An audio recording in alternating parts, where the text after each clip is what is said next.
So here we go with another example from chapter 15.6. This is number 14. A little different than the last example that we did. Here I have a triple integral, but instead of having it already given to me iterated with the different bounds for my variables, what it does is it gives us a description of the region that we're trying to integrate over. So what I want to do is I want to talk about how do I work from those algebraic descriptions into the iterated integrals, or how do I find my bounds from that. So starting, it gives me information about z. So I know z is going to be between 1 minus x squared and x squared minus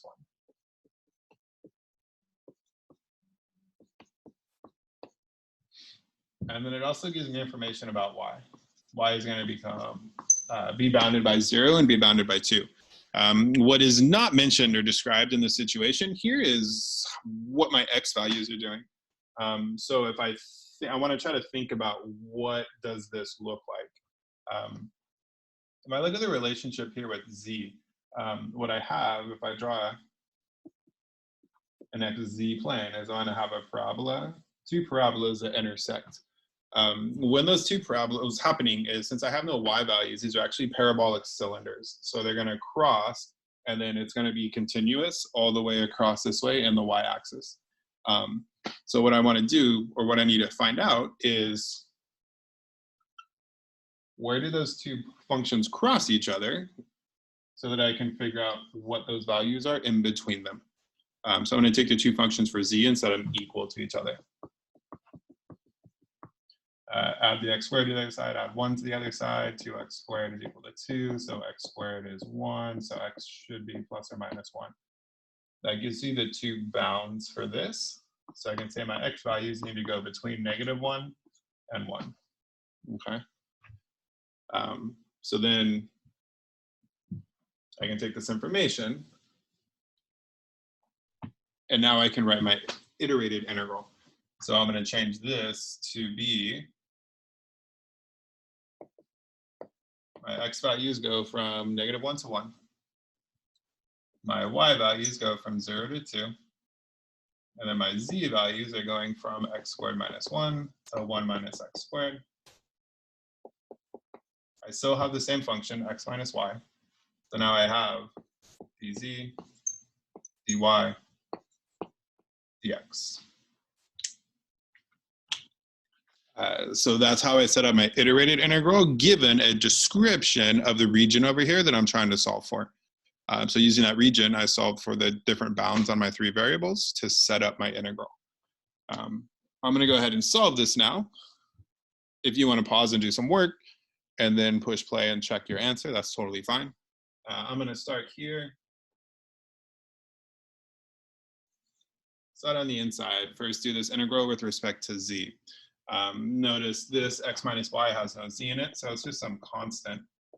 The antiderivative would give me a z.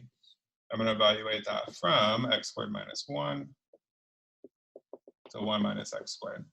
Again, pointing out, when I'm doing this, I'm writing and I'm being very specific about what variable I'm plugging my information in for.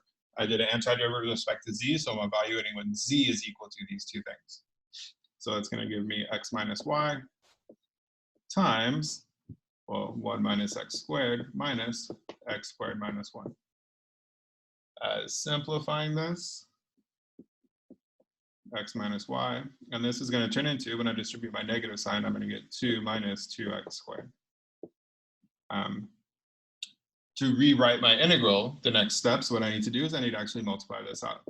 So if I multiply this out here, I'm going to get 2x, and then distribute here to get minus 2x cubed minus 2y. That will turn into plus 2x squared y. So here, this is going to be my next integral that I'm going to write up to replace this value right here. If you want, I'm going to pause right now and clear the screen. If you want to continue to work, you can do the antiderivative with respect to y and then with respect to x, and you can push play and check your work as you go. So now I got the board cleaned up. Let's go ahead and do the next integral here. I'm going to look at here with respect to y. So now my antiderivatives, everything's going to be with respect to y. If I notice 2x and minus 2x cubed, these don't have y's in them, so they're just going to pick up a constant they are constants, so they're going to pick up a y. This has a y. The antiderivative is 1/2 y squared. So that 2 and the 1/2 cancel. Over here, this antiderivative is going to pick up a 1/2 to cancel that 2. So I'm going to get an x squared y squared. I'm going to evaluate between y equals 0 and y equals 2. Again, since I have x's and y's, I want to list what am I plugging values in for. I get a little bit excited because here when I plug in 0, everything goes away. So I don't need to really do this. I'm just going to evaluate here at 2. So that's going to give me 2 times 2x is going to be 4x. 2 times 2x cubed is minus 4x cubed. That's going to be minus 4. That'll become plus 2 squared is 4x squared. So this is what's going to get put into my next integral. So this now will turn into, I want to do the integral. My x's are going from -1 to +1. 4x minus 4x cubed minus 4 plus 4x squared dx. So now I just have a calc 1 simple, 1 variable integral.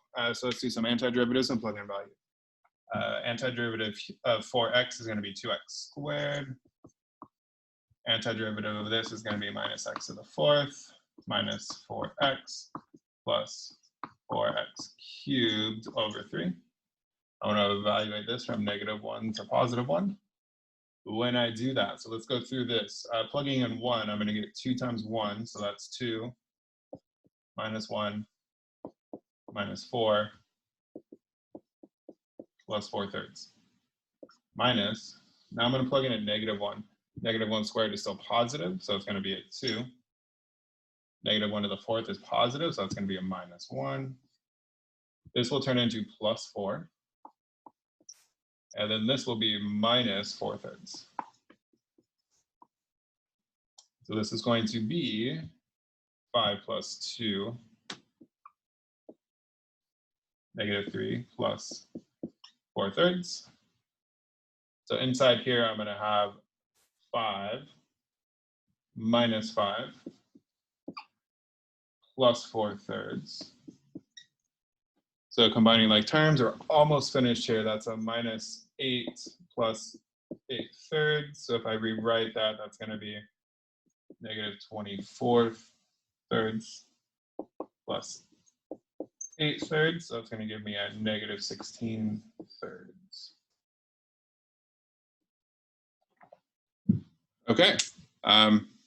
So that's the process from beginning to end, taking a description up here of a region, turning that description into bounds for my integral, and then going through the steps of integrating the 3 different times with respect to the 3 variables that we're given.